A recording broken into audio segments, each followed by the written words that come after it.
Assalamualaikum Habib. Waalaikumsalam warahmatullahi wabarakatuh. Saya mau tanya, Boleh, silakan Boleh. tanya.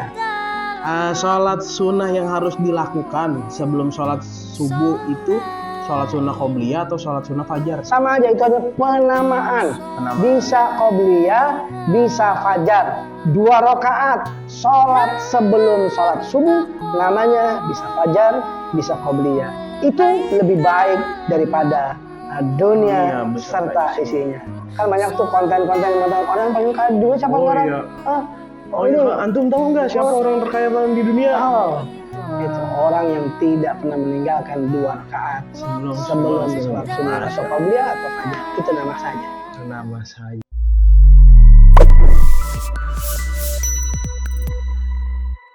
Tabib tanya Habib. Assalamualaikum warahmatullahi wabarakatuh. Waalaikumsalam warahmatullahi wabarakatuh. Masya Allah, hari ini episode yang keempat, Beb. Keempat ya? Keempat. Semakin Gimana? banyak orang Gimana? antusiasnya semakin luar biasa, Beb. Alhamdulillah ya. Alhamdulillah, Masya Allah, orang yang makin bertanya tuh antusiasnya makin wah, Alhamdulillah. makin luar biasa. Girang. Girang. Orang ini mayoritas yang nanya nih anak-anak muda, Beb. Anak muda ya? Anak-anak muda yang sekolah lagi pada diliburin. Oh, pandemi daripada nonton nggak benar ya? Daripada nonton dia komen nanti dijawab di sini kan, Masya Allah. Luar biasa. Berarti ini produktif ya? Produktif. Insya Allah semua yang dihasilkan lewat YouTube Habib Abdullah bin Jafar top semua kualitas kontennya. Iya dong. Makanya yang mau kesini silakanlah. Ya nggak, sponsor boleh. Boleh dong. Boleh banget dong. Pada. Hubungin ABD Manajemen. Pada. Oke. Ini udah ada apa nih? Bijus? Ini udah ada Bijus. Kalau ini bukan sponsor. Bukan. Kalau ini produk kita. Produk kita ini sudah lulus uji lab. Masya Allah. Ini kita di Bidara Jus. Ini kandungannya ada daun bidara dan madu. Enak kali ya? Rukia enak, Beb. Coba kita minum ya. Bismillah, Beb. Ini buat imun nih. Imun dulu. Bismillahirrahmanirrahim. Ini bijus. Bijus ini ternyata buat naikin imun, ya nggak? Di sini dalamnya ada madu, ada daun bidara, serbuk daun bidara. Bismillahirrahmanirrahim.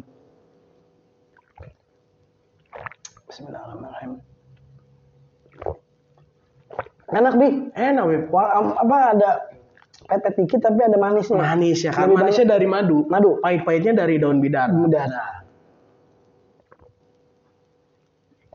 Masya Allah. Nah, anjurannya, Beb. Anjuran bijus ini dikonsumsi 1 hari itu 2 kali. 2 kali. Siang malam. Jadi buat imun. Ada juga buat bijusnya ekstra yang orang yang sehat, yang kurang sehat banget, ada yang gangguan yang aneh, yang tak terlihat gitu. Bisa juga karena hari ini udah diruqyah, Beb. Ruqyah ya? Udah dibacain ayat suci Al-Qur'an, Beb. Ayat ruqyah. Ada juga yang khusus buat lambung. Lambung. Nah, ini ada kandungan minyak zaitunnya. Makanya dia warnanya agak kayak kecut butek-butek gitu, Beb.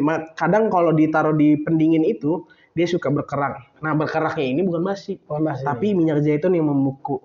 Nah, itu ini manjur banget. Udah ente rasakan? Ana sudah terbukti, Beb. Ana 12 hari nggak bisa cium, nggak bisa merasakan apa-apa. Emang ada yang dicium ini? Ada makanan, Beb. Makanan. Iya. Tak boleh dia baju sembarangan. Ana nyium makanan, Beb. Iya. Bau-bauan. Ini obatnya, Beb. Sekarang ada pertanyaan nih. Pertanyaan udah semakin banyak nih, Beb. Pokoknya yang nanya di komentar itu yang betul-betul pertanyaan benar ya? Benar. Orang-orang yang haus akan ilmu. Luar biasa. Masya Allah. Terima kasih para netizen yang sudah bertanya. Anda buka, Beb, pertanyaan pertama. Ya. Yang pertama dari @lukmanoce. Assalamualaikum, Habib. Waalaikumsalam warahmatullahi wabarakatuh. Ana mau tanya, gimana kita biar bisa berlapang dada pada saat ujian datang? Sedangkan pikiran kita kadang nyerah, bahkan gerutu. Ya. Tapi hati kita tahu kita salah, bahkan terjadi perlawanan dalam diri kalau ini salah. Jadi gimana, Beb, biar bisa kita menyikapinya sesuatu dengan kepala dingin dan hati yang benar-benar memiliki Allah Subhanahu wa Baik, Ta'ala. itu memang namanya manusia. Manusia diciptakan oleh Allah Subhanahu wa Ta'ala lemah. Memang kadang-kadang ketika dikasih sakit mereka ngeluh. Ketika dikasih senang mereka lupa. Itulah manusia. Nah, bagaimana caranya? Terus berusaha untuk terus berbuat baik. Maksudnya gini, ketika Anda diberikan musibah, Anda tahu ini adalah ujian dari Allah, ini naik derajat dari Allah kalau Anda bersabar. Tapi Anda sedikit ada gerutu, itu sifat manusianya. Sifat manusia. Jangan kalah sifat manusia ini terus diikuti. Ketika diikuti, terus Anda marah, sehingga Anda mengikuti hawa nafsu dan setan tertawa. Setan tertawa. Tapi bagaimana caranya? Ketika Anda ingat, berarti Anda diingatkan. Ketika Anda ingat, sebenarnya salah nih. Nah, ketika itu diingatkan oleh Allah Subhanahu Wa Taala melalui malaikat berbisik, malaikat baik. Nah, ketika itu Anda beristighfarlah kepada Allah Subhanahu Wa Taala, istighfar, minta ampun, kembali Anda bersabar kepada Allah Subhanahu Wa Taala. Insya Allah nanti dikasih jalan keluarnya oleh Allah, diberikan kesembuhan dengan cepat oleh Allah, diberikan pertolongan dari yang tidak terduga-duga oleh Allah Subhanahu Wa Taala ketika Anda berlawan dengan syahwat dan bisikan-bisikan syaitan. Masya Allah. Begitu. Jelas? Jelas. Kemarin. Kemarin apa? Ente? Kemarin anak sakit. Iya, gimana? Anak sakit. Panas dingin. Oh iya. Panas dingin nih. Kopet. Panas dingin doang. Oh, panas dingin. Tapi ciri-ciri kopet. Ciri-cirinya kopet tapi anak ngetes. Oh, iya. Ngetes. Wangi-wangi nyium ya. Wangi nggak bisa cium. Rasa-rasa. Rasa nggak bisa merasakan. Meriang. Badan Kepala meriang, pusing. muka, Belakang sakit. belakang kayak digebugin. Itulah copet. Copet. Jangan salah ente. Ketika anak Ente nggak tes? Nggak tes, Beb. Antigen? Enggak. PCR? Enggak. Oh, harusnya ente tes. Ente pasti copet. Enggak, ini tipes, Beb. Tipes. Terus gimana? Ketika anak merasakan itu semua, kayaknya anak merasakan kalau awal, ini Allah lagi uji nih, mau diangkat derajat anak. Anak syukurin, tapi 4-5 hari anak nggak kuat, Beb. Aduh, penyakit apa sih ini? Wah, itu udah mulai tuh, Beb, perasaan-perasaan itu setan dan hawa nafsu. Setan itu, Beb. Itu bagusnya untuk ya Allah, ampun ya Allah, begitu. Ampun, istighfar. Gitu, astagfirullah ya Allah, ampun ya Allah. Belum dikasih neraka sama Allah Subhanahu Wa Taala, baru dikasih corona. Itu udah ampun, Masya Allah. Gimana Allah Taala kasih siksanya yang begitu luar biasa. Ya Allah, nggak bakal kuat. Nggak kuat, Beb. Kita hamba yang lemah. Minta ampun, banyak-banyak berzikir, gitu. Terus ente bilang gimana? Ya, anak akhirnya udah mulai di hari ke-7 tuh, Beb. Anak makin gelisah tuh. Waduh, penyakit apa nih? Anak nggak percaya kalau anak terpapar. Anak nggak percaya.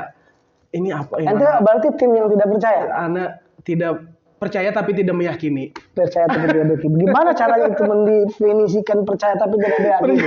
Ya, bingung. Coba teman-teman bantu di kolom komentar, percaya tidak meyakini itu seperti apa? Aduh, saya bingung.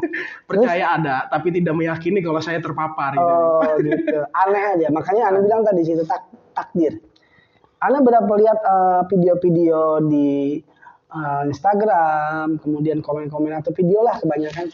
Ada orang itu yang prokesnya luar biasa loh. Prokesnya itu luar biasa, mereka pakai masker, mereka ini, bahkan orang sekantornya bilang nggak mungkin dia kena COVID karena dia benar-benar pakai benar. Ngapain dia kena?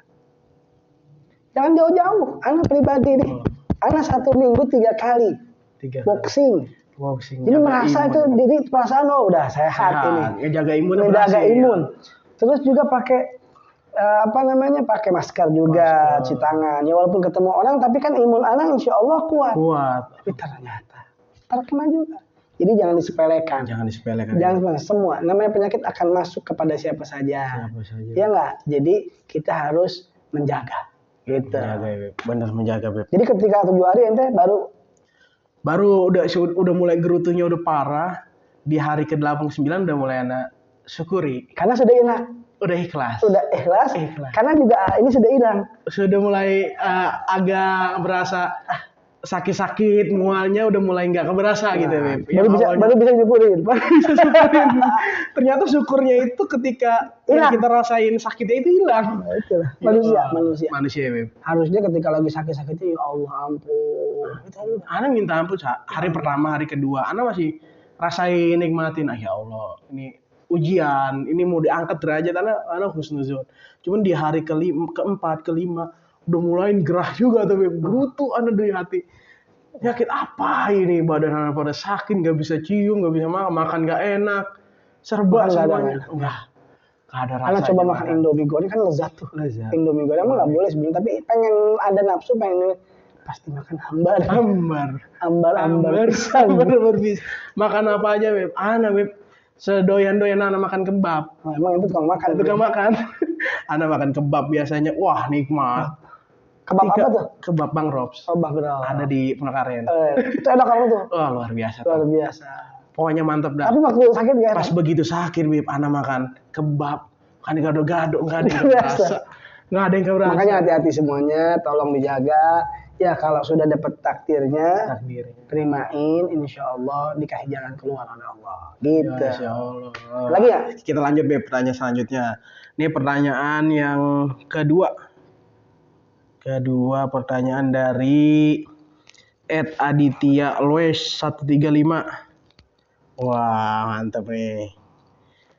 Afwan Habib mau tanya, apa hukumnya sholat Jumat di basement mall atau masjid yang ada di dalam mall yang notabene jamaahnya bukan mukimin tetapi kebanyakan pekerja atau pendatang di situ. Syukron, Beb. Pendatangnya kan dari Jakarta. Dari Jakarta. Ini pernah kita bahas di episode 1 atau episode 2 pernah kita bahas tuh, Beb. Tapi intinya nggak apa-apa, juga beberapa kali jadi khotib yang masjidnya di dalam mall di Grand Indonesia. Karena di situ juga mereka kan datang untuk bekerja, bukan untuk musafir.